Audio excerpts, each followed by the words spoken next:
everybody and welcome back. I'm Soligal Chimp, otherwise known as Andy. Well, the Jurassic Park Let's Play I've been doing is over. I know I haven't finished the game, but I have most definitely stopped playing it. At first I thought I was the victim of a most devastating glitch. A glitch that was preventing me from total completion of the game. At least that's what I was telling myself. I promise you, I read through several walkthroughs since I finished recording. Just to see what it was exactly that I was doing wrong. But as far as I could tell, I was doing it right. I was pretty damn drunk when I was reading those walkthroughs. But a lovely YouTuber has since commented and let me know that I was just a big massive twat. A simple thing. I'm not going to explain it because it makes me look very, very stupid. So, in place of a finale to the Let's Play, I give you a review of the game. Okay, so let's set the mood, shall we, okay? Just let me give you a little bit of my personal background with Jurassic Park, okay? It's 1993.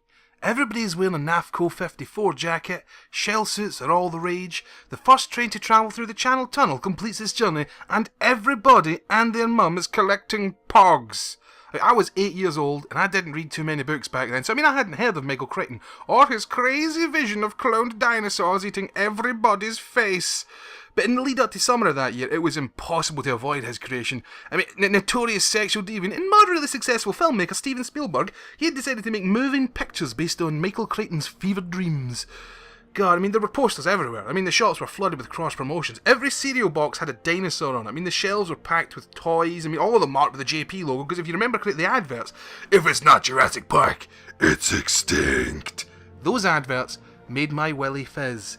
God, the TV commercials literally made me giddy with excitement. Literally, I was and shit, So as you can imagine, when I found out the film was coming out just 2 days before my 9th birthday, I think I actually might have peed my pants with sheer joy. I'm not really sure what happened though, because I passed out after I hit my head on the brick that I had just shat as I fell to the floor. So my dad took my sister and I to our local cinema, to see the film. We laughed, we cried, we experienced moments of true terror. It's a film with giant dinosaurs killing people, but my God, I loved that movie.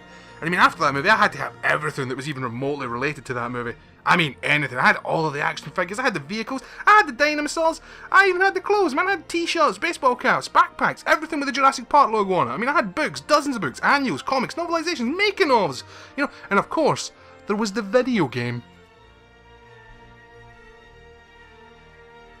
The game wasn't released in the UK until the end of December. After Christmas. Seriously, after Christmas. So I couldn't even ask to get the game as a Christmas present. The first I got to play it was at a friend's house.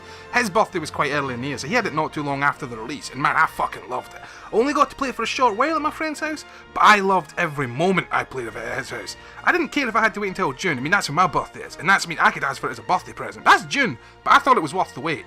But I didn't have to wait, you see, for another friend was already bored to death of the game come February. Yeah, and I just swapsied him a couple of Game Boy games, and his copy of the game became my copy of the game. So onto the game itself. The game was developed and published by Ocean Software. As already said, it was released in the UK on the 29th of December of 1993. It had been released in the United States in the previous November, but we didn't import games back in those days. Just to make this sound legit, I've stolen a fact from Wikipedia here, so it was one of only a few SNES games to feature 4-channel Dolby Pro Logic surround sound. Wow. How informative. You have never heard such facts. So now, let's get on to the actual game itself. So you control Dr. Alan Grant, portrayed in the feature film by the ever-lovely Sam Neill. The game just starts you on Isla Nublar, at the iconic Jurassic Park gates. That's it, you just appear beside them. There's no wonder, there's no fanfare, just there they are, enjoy. You're just thrown straight into the game. That's here it starts. It's a top-down isometric view. You can move with the arrow keys, you can jump, and you can bend over. You don't know why you can bend over, yeah, but you can bend over. That's your start, and then you can bend over. What's this? Electricity? Firing from a gun? Like the lightning bolts of Zeus? I am so going to kill all motherfuckers with this bitch. And that's when you notice them, of course. Dinosaurs. Motherfucking dinomasaurs. Just wandering around. Sure, you can shoot a few of them. They don't fall over dead. They just kind of poof, pop, disappear in a cloud of smoke. That was kinda cool, but what do I do now? You'll hear yourself saying, because that's what you sound like, you do.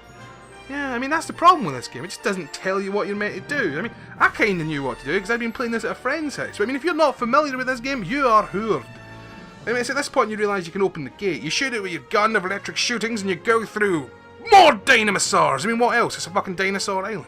Well, there's a lamppost type thing. I mean, you walk up to it and boom! Grant. You know, just like Grant. Holy shit, the game just spoke. You know, hello game, nice to meet you. It never replies, it's so ignorant. And I mean, here you go, that's pop-up message. This is how you're supposed to know what to do in this game. You're supposed to decipher these messages. Well, what's that? I need to power the generator. Okay, thanks. Where? How? To tell me, you whore! I'll kill your dog! I mean, not all of the messages are actually helpful. Do you remember Dennis Nedry from the movie? Eh? That filthy dick straight up lies to you like a punk-ass bitch. I mean, he's like, oh, the raptors won't attack unless to provoke. My God! What a filthy lie! I've never been so fucking embarrassed. I walked up to the dinosaurs trying to introduce myself. Hello there, Mr. Raptor.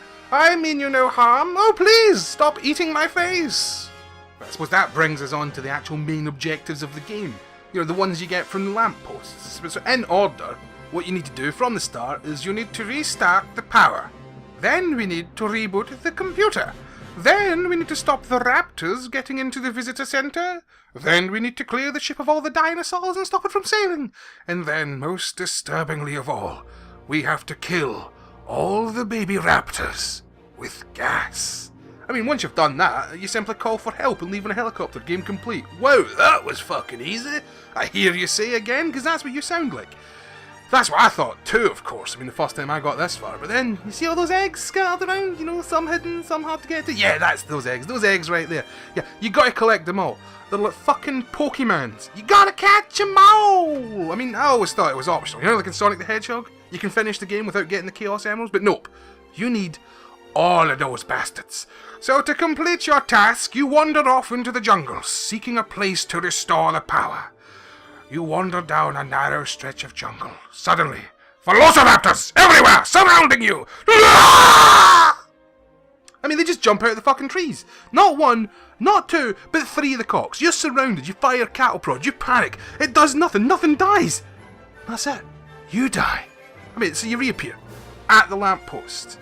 You know, minus a life. But don't worry, there are plenty of hidden one-ups hidden around the world, so you're not going to die too bad. But I mean, now you're scared. I mean, I'm not going back in that jungle. I mean, let's head indoors. And then suddenly it's like, what? I mean, this shit just got serious. First-person shootings. It's like the Doomenstein or the Wolfenquake. I mean, well, my child's mind burst when I first saw this. Like, can they even do this? 'Tis a beauty, to be sure. I mean, if you had Mario Paint, you could actually use the mouse to control this first-person segment. I mean, I didn't have Mario Paint, but I'm just saying, if you did, you could. But I mean, still, a first-person shooter based on Jurassic Park. I mean, let's do this, motherfucker. So you turn the corner and dynamasaurs. You fire cattle prod, it does nothing, and you die. So of course, now when you respawn, this time you're thinking like Neo from The Matrix. You're like, we need guns. Lots of guns. And now you learn why you have that button on your controller, that when you press it makes Dr. Grant bend over, you know, presenting his arse to the dinosaurs. It's to pick stuff up. I mean, stunned silence. You can pick things up off of the ground. Things like weapons. So there are several weapons in the game of varying usefulness. First of all, there's a cattle prod. It's your starting weapon. It has infinite ammo, but a cooldown period to stop you from just firing it constantly. Very smart. It has a practical use too, though. I mean, its dark magic has the ability to make gates move of their own accord. Burn, witch! You know? Then you might find some shotgun ammo lying around. Not a shotgun, mind you, just the ammo. So, I mean, even the game says it's just the ammo. So that means Grant has been carrying around an empty shotgun just for the funsies. Shotgun is pretty useful though. I mean, it's also used for opening gates. If something is in front of it when you pull the trigger, it tends to die. I mean, there's even a point later on in the game where if you really, really wanted to, you can get infinite ammo. But I mean, if that's your thing, go for it. If not, don't. The tranquilizer darts are pretty useless in my opinion. I mean, if I'm shooting a dinosaur, I want it to be dead. That's it. You're going to die if I shoot you. I don't want you going to sleepy sleep. I suppose I can shoot it with a tranquilizer dart and then smother it while it sleeps. But, you know, the same goes for the gas grenades. I mean, their only real use is for killing the multiple Gallimimuses, you know, just one shot. Yeah, you know, for the kids. It's great fun. My personal favourite, though, the rocket launcher. I mean, you'll only find the ammo, so that means Grant has been carrying around an unloaded rocket launcher upon his person. Right? I mean, it's great for making things die. You do have to fire it pretty accurately though, because the projectile moves in a perfectly straight line. But if your aimeth beeth trueth, then a dead dinosaureth beeth youreth reward. My absolute favourite though is the bola snare. I mean, this bitch can kill multiple beasts in a single shot. I mean, if you aim well. It has a wide kill zone, unlike the rocket launcher, so you don't have to aim exactly at the dinosaur. Just a little bit left, a little bit right, and it just keeps going. So if you can line up 2 dinosaurs in a row, zippity zappa pow, motherfucker, it kills them both. Dead. Speaking of the dinosaurs that you want dead. So now that we are tooled up to our tits, we can go on a killing rampage. I mean, as we progress through our short and confusing list of objectives, we meet several dinosaurs along the way. The most annoying is also the first you'll meet, the Compy, or Compythognathus. The little pricks run away from you, but as soon as you turn their back, they charge. And don't let the small stature fool you. They can, and they will, sometimes embarrassingly so, kill you. I mean, but they're really easy to kill. I mean, honestly, I feel like they would die if I coughed in their general direction. The green bastards are the Dilophosaurus. You remember the spitty ones from the movie, don't you? I mean, although in real life there were no dinosaurs with frills that spat poison, you know, but this is a video game, so we'll let that go. I mean, these guys hang around both outdoors and indoors. They're the outdoorsy and the indoorsy types. Easy to entertain. The Velociraptor is a vicious bitch. They hunt in packs. If you can see one of them, there are 2 more hiding that you can't see. Clever girl. I mean, in the overhead section, these guys are dicks. They just jump out of the bushes like some sort of masturbating tramp that you've accidentally disturbed. I mean, they appear quickly, they surround you, and if you have a shitty weapon equipped, it can be pretty damn hard to escape. I mean, after you restore the power and reboot the computer, you get the motion tracker at the bottom of your screen. It doesn't make the ambushes any easier, but it lets you know where they are so you can be prepared and have a good weapon on and whatnot. Indoors, they are a lot easier because, you know, they're only one at a time, mostly, and if you can take them out from a distance quite easily. The only time they present any danger is when you open a door and he's standing directly behind it. That one time that happens, a little bit of pee will come out. The Pachycephalosaurus. This is a little fella you'll come across outdoors. He's quite annoying, he's fast moving, he's hard to hit. He's the one that can line up his spine with his round-headed skull, and he'll try as hard as he can to hit you in the groin. They're easily killed, but even more easily avoided, so just leave them. And then, of course, confusingly so, there's the mosquito. It's like somebody at the development meeting for Ocean. I mean, they just ran out of ideas and stuff that's thrown out they've got on the table. The Triceratops was a vegetarian, a herbivore, a veggie-eating dinosaur. So, I mean, you'd think he'd be a pretty happy-go-lucky kind of guy. Nope. He will kill you and just keep walking. Like, he don't give no fuck. And you cannot kill him. I mean, I spent so much time trying to run away from this guy, I mean, unsuccessfully, of course, before realising all you have to do is step into the right-hand side. So silly. Finally, the big, bad daddy of them all, the Tyrannosaurus Rex, the king of the lizards.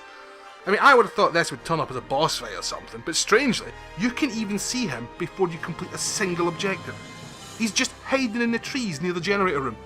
Does it mean you're just walking? The music goes all badass, and then suddenly, you see him. Your sphincter tightens, your pupils dilate, you get the fight or the flee response, and before you can react, he's insta-killed you. I mean, you can slow him down a bit with the tranquilized darts, like the only time they're useful, but it is really just a better idea to avoid him overall, because he gonna kill you, and you can do nothing about it. And you know what? Speaking of the badass music, the music probably is the best thing about the game. I mean, just listen to this. It is that kick-ass throughout. Even the elevator music is the tits. It's possibly some of my favourite music from any game ever. Strangely, the game has more similarities to the original book than it does to the movie. Alright, that's an outright lie. But I mean, the last objective of the game is to go to the raptor's nest and gas all of the eggs and unborn baby raptors, you goddamn baby killer. But in the book, there is a chapter where Doctors Grant and Sattler, accompanied by Mr. Ray, Samuel L. motherfucking Arnold, they go to the raptor nest to count the eggs, and the only weapon they have for protection are some gas grenades. So, you know, I mean, that goes to show that the game must have been in development since before the movie was even released. I mean, Ocean must have been using the book as inspiration for some of the level objectives. Yeah, I've got to say, overall, I would recommend playing it. I mean, the only real thing to take into concern is the fact that you cannot save. There's checkpoints at lampposts, but I mean, if you reset your console, that's it, it's gone, your progress is wiped. You have to start from the beginning all over again. But don't get me wrong, that's not enough of a problem to stop me from playing it. I mean, I fucking loved this game as a kid, and as an adult, I still somewhat enjoy it. Not as much as I did as a child. It's a Jurassic Park for the Super Nintendo Entertainment System. You can complete it in a few hours, so why not give it a try? Okay, I'm Solid Old Chimp, otherwise known as Andy, and until the next time, cheerio.